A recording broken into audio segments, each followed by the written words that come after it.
सर्वसंग से प्रार्थना है। सत्संग प्रारंभ हो रहा है। कृपया सत्संग स्थल पर शांतिपूर्वक विराजमान होकर के श्रद्धा से सत्संग सुने।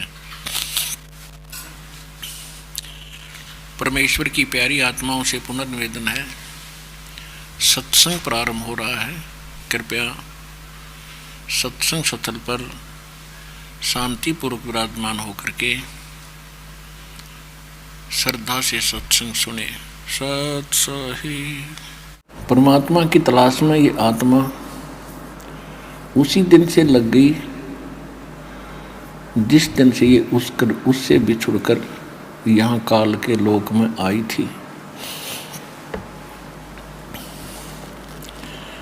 क्योंकि इसको जो सुख सतलोक के अंदर था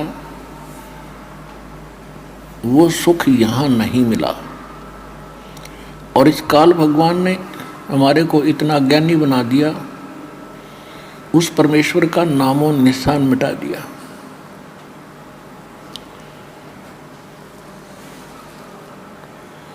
और अपनी काल की महिमा और अपने पुत्रों ब्रह्मा विष्णु महेश की महिमा यह पूरे विश्व में फैला दी,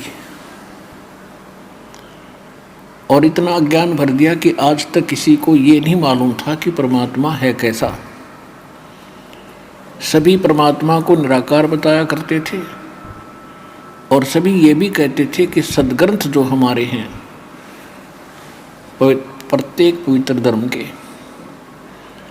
वो बहुत ही सत्य ज्ञान युक्त हैं। पवित्र बाइबल, पवित्र कुरान, पवित्र गुरु ग्रंथ साहिब, पवित्र पुराण, पवित्र वेद, पवित्र श्रीमद् भगवत गीता, ये जितने भी सद्ग्रंथ थे ये सभी हमारे लिए मान्य हैं, और इनमें ये भी हमारा मानना है और हमें ये ज्ञान था कि इनके अंदर जो लिखा वो सत्य है। और फिर हम इससे हटकर जो ज्ञान सुन रखा था वो अज्ञान था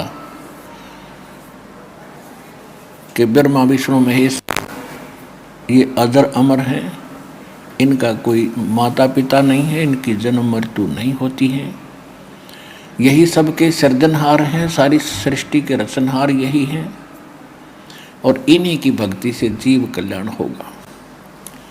ये हमने ज्ञान सुन रखा था। और दूसरा, प्रत्येक धर्म के प्रत्येक धर्मी ये कहा करते थे कि परमात्मा निराकार है, उसका कोई साकार बॉडी नहीं है, वो बॉडी लेस है।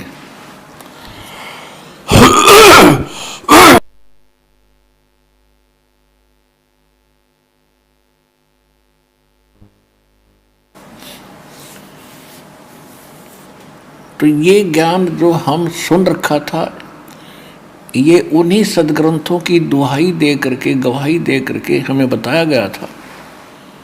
जिन सद्ग्रंथों को आज हम अपनी आंखों पढ़ रहे हैं, देख रहे हैं, जांच रहे हैं, उनमें क्या लिखा है? ब्रह्मा विष्णु महेश नाशवान हैं, इनकी जन्म मृत्यु होती है, ये सर्वेश्वर नहीं है, इनकी पूजा से मोक्ष नहीं हो सकता। और परमेश्वर ने स्वयं आकर के, कबीर परमेश्वर जी ने 600 वर्ष पहले कहा था, तीन देव की जो करते भक्ति, उनकी कदे ना होवे मुक्ति, गुण तीनों की भक्ति में ये भूल पड़ो संसार, कहें कबीर निज नाम बिना कैसे उतरो पार। और जिन महापुरुषों को परमात्मा मिले उनमें से कौन कौन है? आदरणीय धर्मदास साहिब जी बांधवगढ़ वाले, आदरणीय मलुकदास साहिब जी, आदरणीय दादू साहिब जी, आदरणीय नानक देव साहिब जी, आदरणीय गरीबदास साहिब जी गांव छुडानी, जिला दद्दर, हरियाणा वाले, आदरणीय घीसा दास साहिब जी गांव खेखड़ा और जिला बागपुर उत्तर प्रदेश वाले, आदरणीय स्वामी रामानंद जी काशी वाले,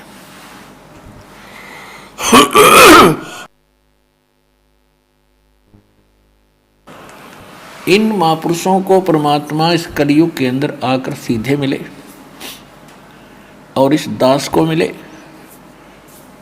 तो उन्होंने उन महापुरुषों को तो हम मानते ही हैं कि वो महापुरुष थे। उन्होंने जो कुछ भी अपनी अमृतवाणी में लिखा है वो सत्य है। तो उन्होंने जो परमेश्वर की जानकारी दी है वो, और हमारे सदग्रंथ क्या बताते हैं और वो, और परमेश्वर ने स्वयं आकर जो ज्ञान बताया, वो तीनों मिलकर जब हमें एक ही राय दे रहे हैं कि परमात्मा मनुष्य सदृश है, सशरीर है, उसका नाम कबीर है, तो वो सब सदग्रंथों में विद्यमान है। सब महापुरुष जिनको परमात्मा मिला उनके अमृतवाणी में विद्यमान है, और स्वयं परमेश्वर ने आके बताया हम ही अलख अला हैं, कुतुब गोश और पीर, गरीबदास खालिक धनी, हमारा नाम कबीर। तो जो हम सुना करते वो लोक वेद था। लोक वेद मीन दंत कथा, यथार्थ ज्ञान ना होकर के एक परंपरागत सुना सुनाया ज्ञान आगे बढ़ रहा हो, उसको लोक वेद कहते हैं। और उसी के आधार से हम पूजाएं कर रहे थे, लोक वेद के आधार से। हम सदग्रंथों के आधार से भक्ति नहीं कर रहे थे, जिस कारण से आज मानव शरीर को इतनी हानि होगी कि हमारे पूर्वज प्रेत बन गए, उनके फिर पिंड भरवाए जाते हैं, श्राद्ध निकाले जाते हैं।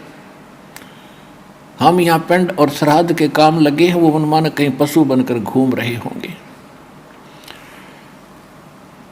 तो ये जो सारा कारण रहा, आध्यात्मिक ज्ञान से अपरिचित जो व्यक्ति थे वो गुरु पद पर विराजमान हो गए।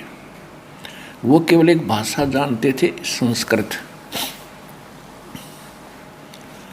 और जिस कारण से हमें कोई शंका उत्पन्न नहीं हुई कि इन्होंने सदग्रंथों का ज्ञान नहीं होगा, क्योंकि सब सदग्रंथ जो पुरातन ग्रंथ हैं वो सारे के सारे संस्कृत भाषा में विद्यमान हैं। अब तो हिंदी अनुवाद हो गया, और यही कारण रहा कि हम आज तक भगवान से दूर रहे और अपना बहुत से मनुष्य जीवन हमने बर्बाद कर दिए। परमात्मा की भक्ति में रुचि नहीं रही। अब तो भक्ति और आस्था अंतिम सांस गिने थी। कुछ ही वर्षों के बाद इस पृथ्वी पर कोई परमात्मा कहने वाला व्यक्ति नहीं रहे। वो इन नकली संतों ने, इन नकली पंथों ने और यथार्थ भक्ति ना मिलने से मानव को कोई लाभ हुआ नहीं। परमात्मा के लिए भटक रहे हैं, अंत में उनका कोई वहाँ से राहत मिल नहीं रही, तो सभी ने दूसरा तरीका अपना लिया। लगभग